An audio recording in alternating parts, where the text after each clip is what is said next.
नमस्कार, Shriram time news मध्ये मी कैलास सोनवणे आपले हार्दिक स्वागत करतो। सुरुवातीला पाहूया 24 तासातील ताज्या घडामोडी। सुतार सेवा समाज मंडळातर्फे विश्वकर्मा दिनानिमित्त विविध कार्यक्रमांचे आयोजन। मराठी चित्रपट सृष्टीतील सुप्रसिद्ध अभिनेत्री मेघा धाडे यांनी स्थानिक कलावंतांशी साधला संवाद। प्राथमिक आरोग्य उपकेंद्र लळिंग येथे स्वस्थ नारी सशक्त परिवार या अभियानाचा करण्यात आला प्रारंभ। भिलवाडी येथील एकनाथ गोपाळ यांच्या मारेकरांना कठोर शिक्षा देण्याची मागणी। माजी मंत्री रोहदास पाटील यांच्या पुण्यतिथीनिमित्त अभिवादन सोहळ्याच्या सभामंडप उभारणीस प्रारंभ। आणि महू जन्मभूमी स्मारक व नागपूर येथील दीक्षाभूमीचे व्यवस्थापन दी बुद्धिस्ट सोसायटी ऑफ इंडियाकडे सोपवण्याची मागणी। आता बातमीपत्र विस्ताराने। धुळे शहरातील कोरके नगरातील विश्वकर्मा भवन येथे सुतार सेवा समाज मंडळातर्फे विश्वकर्मा दिनानिमित्त अभिषेक महाआरती सहित कार्यक्रमांचे बुधवारी आयोजन करण्यात आले होते। धुळे शहरातील मालेगाव रोडवरील कोरके नगरातील श्री विश्वकर्मा भवन येथे सुतार समाज सेवा मंडळ धुळेतर्फे विश्वकर्मा दिनानिमित्त बुधवारी विविध कार्यक्रमांचे आयोजन करण्यात आले होते। श्री विश्वकर्मा पूजा दिवस हा हिंदू देव विश्वकर्मा दैवी शिल्पकार यांच्यासाठी उत्सवाचा दिवस आहे। तो स्वयंभू आणि जगाचा निर्माता मानला जातो। त्याने द्वारका हे पवित्र शहर बांधले जेथे कृष्णाने राज्य केले, पांडवांची माया सभा आणि देवांसाठी अनेक भव्य शस्त्रे तयार केली। त्यामुळे विश्वकर्मा भगवान यांना बिल्डर, अभियंता, शास्त्रज्ञ, जगाच्या निर्मात्याला देव म्हणतात। अशा या देवाचा विश्वकर्मा भवनातील मूर्तीचा प्रथम अभिषेक करून पूजन करण्यात आले। त्यानंतर महाआरती करण्यात आली। या प्रसंगी प्रमुख मार्गदर्शक ए बी वाघ, अध्यक्ष बटू बागुल, कार्याध्यक्ष चंद्रकांत सेलार, उपाध्यक्ष दीपक सेलार, सेक्रेटरी हिरालाल चव्हाण, सहसेक्रेटरी कैलास सेलार, खजिनदार विशाल वाडेकर, सहखजिनदार देवेंद्र सेलार, सुभाष वाडेकर, किशोर सोनवणे, किरण वाघ, संदीप बागुल, विजय वाघ, महिला मंडळ अध्यक्ष करुणा बोरसे, अतुल बागुल, ज्ञानेश्वर वाडेकर, श्याम वाघ, अतुल बागुल, राहुल वाडेकर, प्रवीण मिस्त्री, हर्षल सोनवणे, केतन बागुल, कल्पेश वाडेकर यांच्यासह समाज बांधव मोठ्या संख्येने उपस्थित होते। आमच्या आज सुतार समाज सेवा मंडळातर्फे विश्वकर्मा दिन साजरा करण्यात आला। आमच्या मंडळाचे उपाध्यक्ष तात्यासाहेब बाबू, आमच्या शैक्षणिक सांस्कृतिक मंडळाचे माजी अध्यक्ष कृष्णाबा वाघ, माजी अध्यक्ष संतोषबाबू वाघ, उपाध्यक्ष राहुल वाडेकर, तसेच मंडळाचे प्रमोद शेलार, धनंजय शेलार, मी स्वतः सुतार समाज सेवा मंडळाचा उपाध्यक्ष दीपक शेलार, माजी नगरसेवक। आजचा हा कार्यक्रम सालाबादप्रमाणे दरवर्षी या विश्वकर्मा भवनमध्ये राबवण्यात येतो। या भवनमध्ये समाजातील जे विश्वकर्मी बांधव आहेत, जे कारागिरी व्यवसाय करतात, जे तांत्रिक व्यवसाय करतात, ते भगवान आराध्य दैवतचं या ठिकाणी दर्शन घेतात व आशीर्वाद मागतात। आजच्या कार्यक्रमाला सर्व घटक उपस्थित, महिला भगिनी, पुरुष मंडळी सगळे उपस्थित होते। तसेच पुण्याहून खास करून विद्यानंदी मानकरमध्ये आजचा आपल्या भारताचे यशस्वी पंतप्रधान माननीय मोदीजी यांचा वाढदिवस देखील आहे। हा वाढदिवस पंधरवाड्याच्या स्वरूपात मनवला जातो आहे।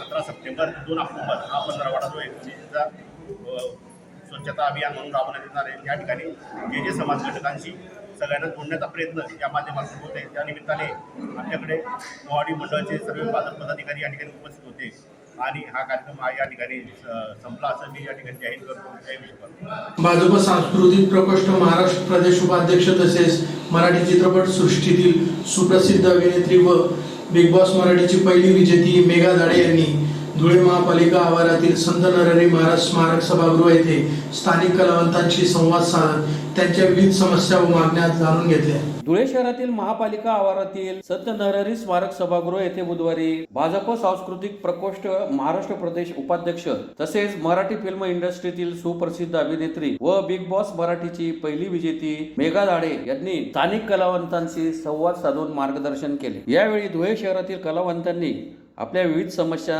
समस्या व मागण्या त्यांच्या पुढे केल्या। या प्रसंगी अभिनेत्री मेघा धाडे, भाजप सांस्कृतिक प्रकोष्ठ धुळे शहराचे अध्यक्ष जगदीश देवपूरकर, माजी महापौर जयश्री आहिरराव, प्रदीप करपे, माजी उपमहापौर कल्याणी अंपळकर, यशवंत येवलेकर, शाहीर श्रावणवाणी, सुनंदा कोचुरे, मंगेश गुरव यांच्यासह धुळे शहरातील सर्व कलावंत उपस्थित होते।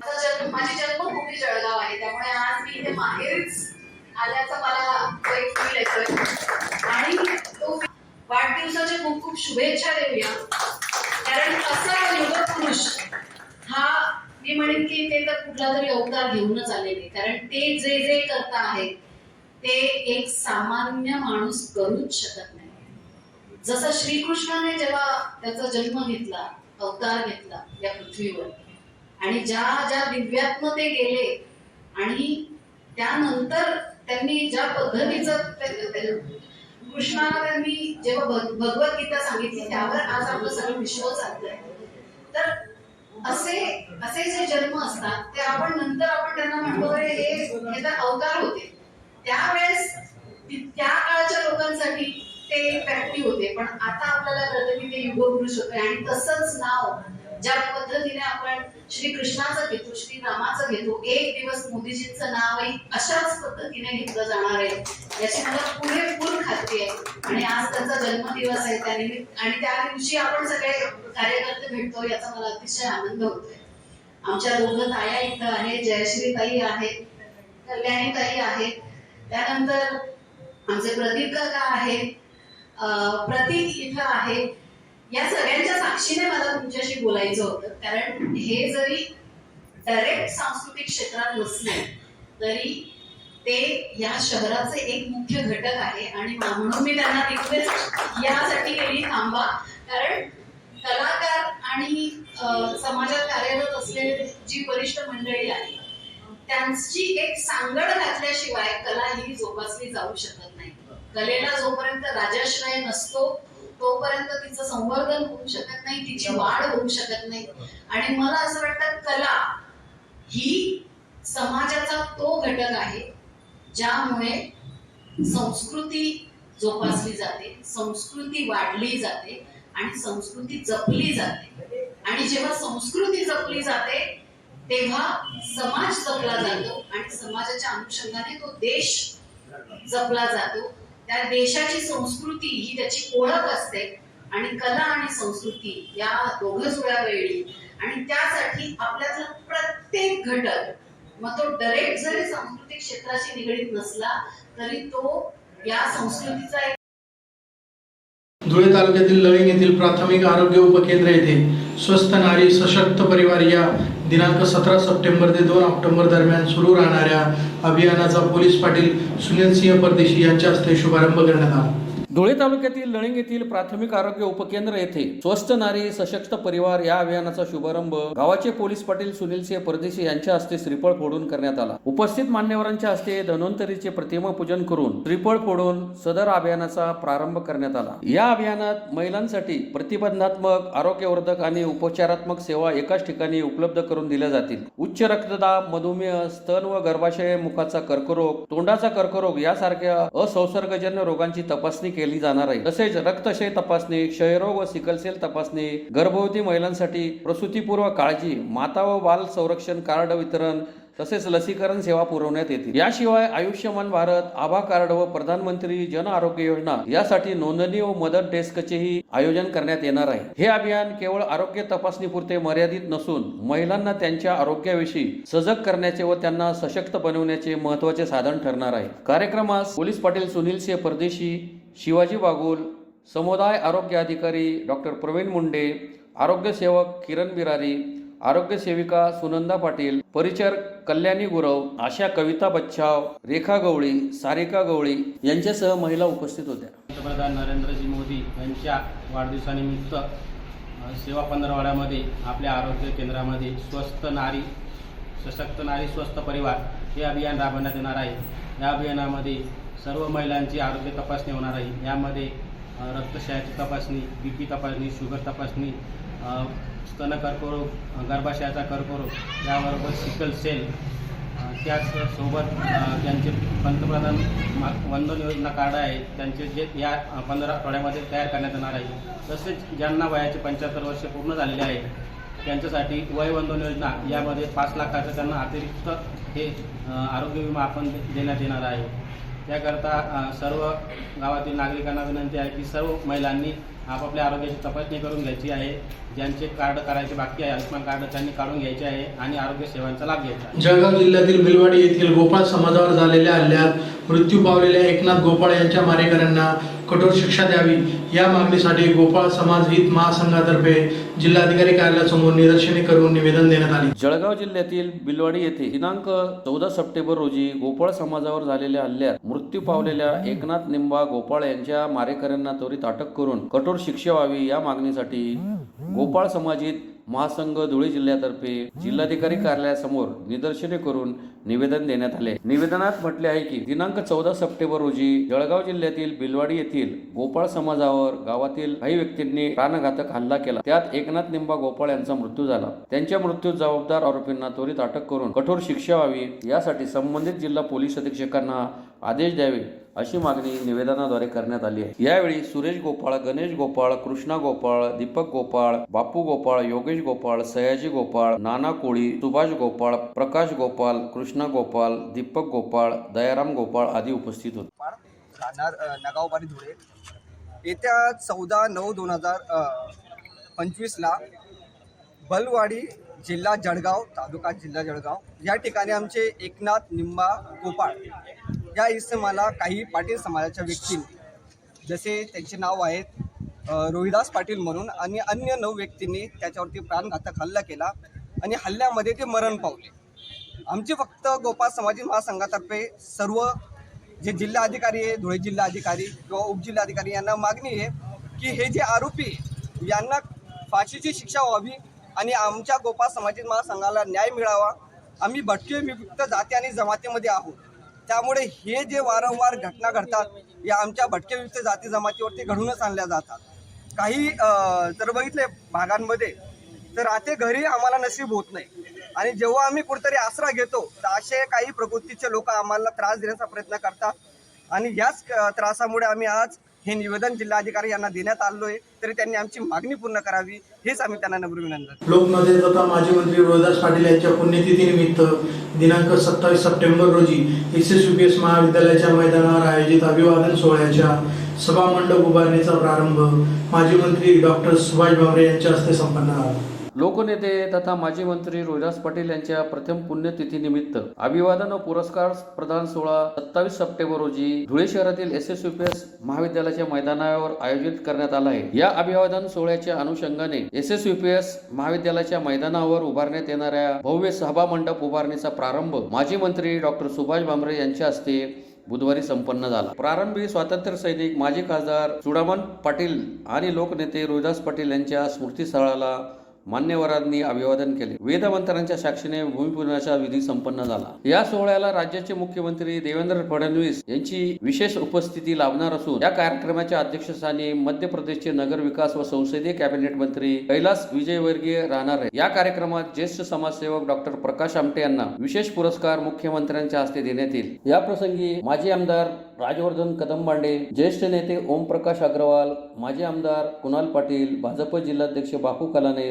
राष्ट्रवादी काँग्रेसचे श्यामकांत सनेर, काँग्रेस पक्षाचे युवराज करंकाळ, भाजपचे हिरमन गवळी, माजी महापौर जयश्री आयराव, भाजपचे नेते महेश मिस्त्री, अमित पवार, काँग्रेस शहराध्यक्ष शाबीर शेख, कार्याध्यक्ष मुजफ्फर हुसेन, युवा नेते विलास देवरे, डॉक्टर सुशील महाजन, सचिन दैते, चेतन मंडोरे, कल्याणी अंपळकर, गंगाधर माळी, जितेंद्र चौटिया, संदीप अग्रवाल, माजी जिल्हा परिषद सभापती संग्राम पाटील, डॉक्टर ममता पाटील, डॉक्टर शैलेंद्र पाटील, प्रकाश पोळ, खरेदी विक्री संघाचे चेअरमन लहू पाटील, प्रदेश काँग्रेस सरचिटणीस डॉक्टर दरबारसिंग गिराशे, भगवान गर्दे, पंढरीनाथ पाटील, विशाल सैनाने आदी उपस्थित होते. येत्या 27 सप्टेंबर रोजी होत असलेल्या कैलासवासी दाजीसाहेबांच्या पुण्यतिथीच्या निमित्ताने दाजीसाहेबांच्या प्रथम पुण्यतिथीच्या पर्वावरती आम्ही दाजीसाहेब स्मृती ट्रस्टच्या वतीने पुरस्कार त्या ठिकाणी द्यायचा निर्णय केलेला आहे. आणि ह्या पुरस्कार वितरणाच्या कार्यक्रमाकरता प्रथम पुरस्कार देण्याकरता महाराष्ट्राचे सन्माननीय लाडके मुख्यमंत्री सन्माननीय देवेंद्र फडणवीस साहेब येणार आहेत. या कार्यक्रमाचे अध्यक्ष सन्माननीय कैलास विजयवर्गीयजी, मध्य प्रदेशचे नेते, त्यांनी अध्यक्षस्थान स्वीकारण्याचं मान्य केलेलं आहे. आणि हा प्रथम पुरस्कार हा आपण त्या ठिकाणी समाजसेवक सन्माननीय प्रकाशजी आमटे साहेब यांना देतो आहोत. आणि ह्या कार्यक्रमाचं नियोजन या 27 तारखेला जे होत आहे त्याची सुरुवात आज या ठिकाणी मंडपाचा नारळ वाढवून आम्ही या ठिकाणी केलेली आहे. आजपासून ते पुढच्या 27 तारखेपर्यंत हे संपूर्ण नियोजन त्या ठिकाणी होणार आहे आणि 27 तारखेला दादी साहेबांना अभिवादन करण्याकरता सर्व मंडळींनी या ठिकाणी उपस्थित राहावं अशा प्रकारची विनंती या ठिकाणी मी या माध्यमातून करतो. महाबोधी महाविहार बोधगयाचे संपूर्ण व्यवस्थापन बौद्धांकडे द्यावे, तसेच मऊ जन्मभूमी स्मारक व नागपूर येथील दीक्षाभूमीचे व्यवस्थापन दी बुद्धिस्ट सोसायटी ऑफ इंडियाकडे सोपवावी या मागणीसाठी दी बुद्धिस्ट सोसायटी ऑफ इंडियातर्फे जिल्हाधिकारी कार्यालयासमोर निदर्शने करून निवेदन देण्यात आले. महाबोधी महाविहार बोधगयाचे संपूर्ण व्यवस्थापन बौद्धांकडे द्यावे, तसेच महू जन्मभूमी स्मारक व नागपूर दीक्षाभूमीचे व्यवस्थापन the Buddhist society of India यांच्याकडे सोपवावे या मागणीसाठी दी बुद्धिस्ट सोसायटी ऑफ इंडियातर्फे धुळे जिल्हाधिकारी कार्यालयासमोर निदर्शने करून जिल्हाधिकाऱ्यांमार्फत मुख्यमंत्र्यांना निवेदन देण्यात आले आहे. निवेदनात म्हटले आहे की बिहारमधील बोधगया महाविहार येथील मंदिर व्यवस्थापन संपूर्ण बौद्धांकडे देणे आवश्यक असताना तेथे 9 सदस्यांना नेमून त्यांच्याकडे व्यवस्थापन सोपवण्यात आले आहे. त्यात 9 पैकी फक्त 4 सदस्य हे बौद्ध असल्याने हा एक प्रकारे बौद्धांवर अन्याय आहे. तरी संपूर्ण बोधगया महाविहार बौद्धांच्या ताब्यात देण्याची मागणी करण्यात आली. तसेच मध्य प्रदेशातील महू येथील डॉक्टर बाबासाहेब आंबेडकर जन्मभूमी स्मारक व नागपूर येथील दीक्षाभूमीचे स्मारक यांचे व्यवस्थापन हे चुकीच्या मार्गाने देण्यात आले आहे. तरी या दोन्ही स्मारकांचे व्यवस्थापन the Buddhist society of India यांच्याकडे द्यावे अशी मागणी करण्यात आली आहे. यावेळी अरविंद निकम, विजय नेरकर, हरिश्चंद्र लोंढे, GT जाधव, चंद्रमणी वाघ, पंडित गोसावी, RJ ऐरे, LR राव, अशोक सिरसाट, श्रीकृष्ण बेडसे आदी उपस्थित होते. भगवान सम्यक संबुद्ध भारतीय घटनेचे शिल्पकार परमपूज्य बोधिसत्व डॉक्टर बाबासाहेब आंबेडकर यांच्या कार्याला, यांच्या त्यागाला निर्वाद पंचात प्रणाम. त्याचप्रमाणे भारतीय बौद्ध महासभेच्या सुसंरक्षका उपासिका मीराताई यशवंतराव आंबेडकर, तसेच श्रद्धेय बाळासाहेब आंबेडकर, श्रद्धेय डॉक्टर भीमराव साहेब आंबेडकर यांच्याही कार्यात, त्यांच्या त्यागाला निवार अभिवादन करतो आणि आम्ही जमलेले सर्व बंधू भगिनींनो, आज आपण सन्माननीय जिल्हाधिकारी कार्यालयात येऊन बौद्धगयाच्या बाबतीत एक निवेदन सादर करत आहोत.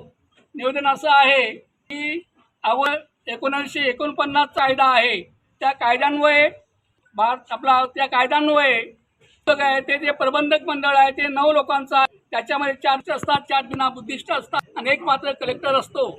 कलेक्टर हा विशेषतः तो काही समाजाचा होत नाही आणि अशा प्रकारे त्या ठिकाणी 5 लोक वेगळ्या ठिकाणी असतात, 4 लोक वेगळ्या ठिकाणी असतात आणि मग सर्व कारभार इतर बुद्धिमांकडे असतो.